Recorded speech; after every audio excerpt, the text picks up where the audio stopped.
Hello, my name is Carol Pepper and I am the CEO of Pepper International.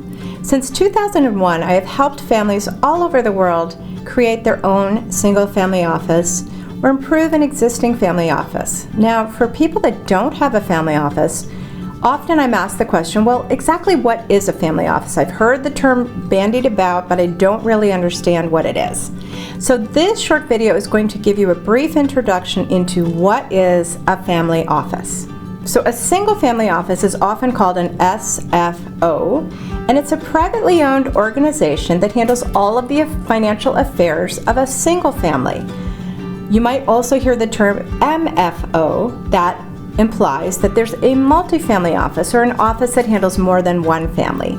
And the latest term to come into vogue is called VFO, or virtual family office, which simply means that most of the professionals running the office are not employed by the family but are external consultants. Typically, families have over $25 million in net worth before they set up a family office, but I've seen people that have 5 or 10 million in liquid net worth and the rest of their money in privately owned companies or real estate set up their own single family offices.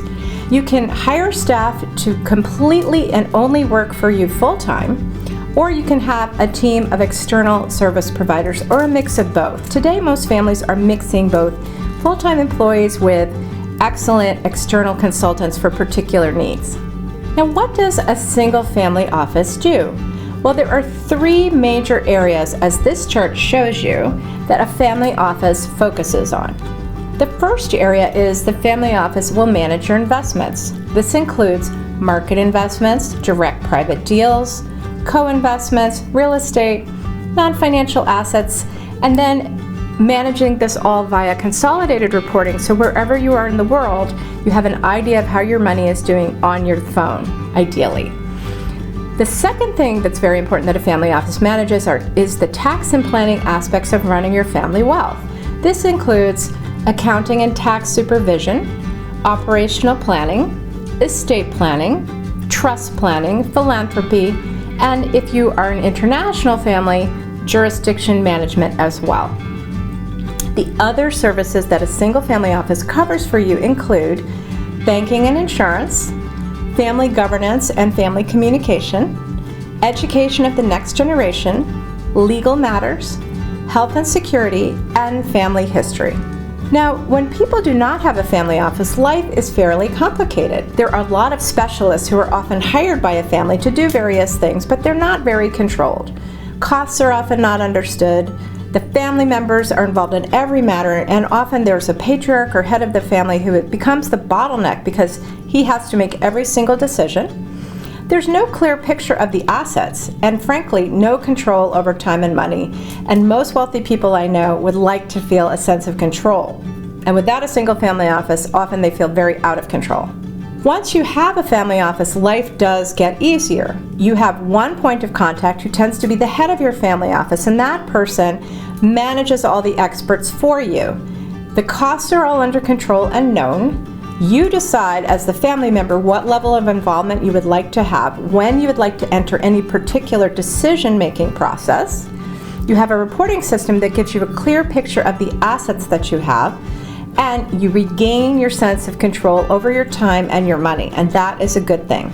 This chart shows you a basic diagram of what a single family office does for you. You will see there's a reporting system, and all the asset managers feed their information into the reporting system. Various legal and accounting professionals have access to the information that they need to help you prepare your tax and estate planning matters. Other experts can have access to information that they need as well.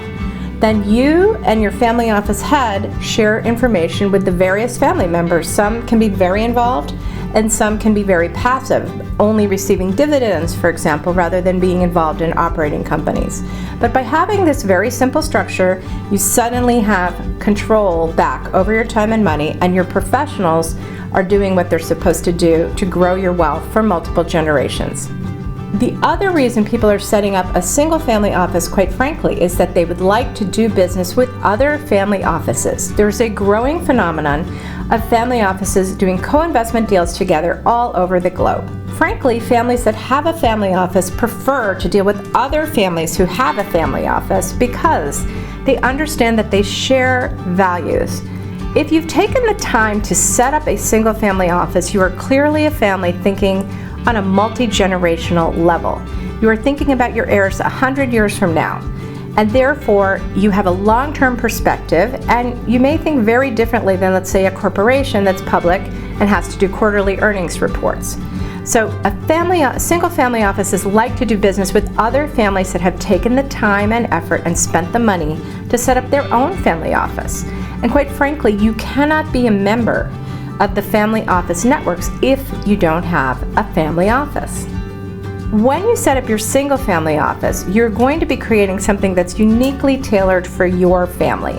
That means your set of investments, your cash needs, your long-term goals, your pressing challenges. So each solution has to be crafted to really maximize your family's potential. No two families are alike, although most families share a common set of issues and goals. The way that they solve those problems varies from family to family.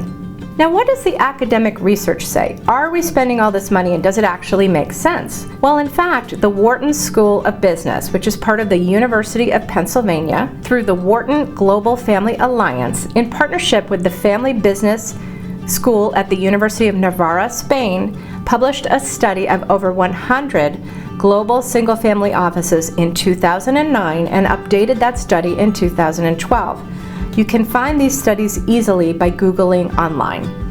42% of the families in these studies had a fortune over $1 billion, 38% had less than $500 million, and the majority were involved in an operating company.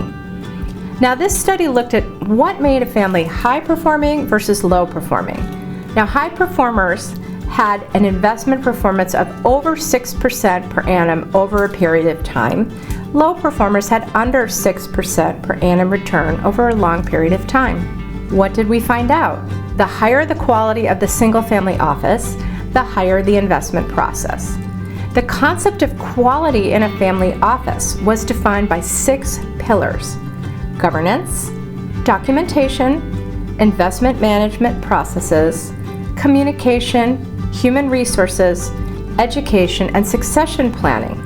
The Wharton studies can be downloaded at this link here, and you can read for yourself how a high-quality family office leads you to make more money for your family.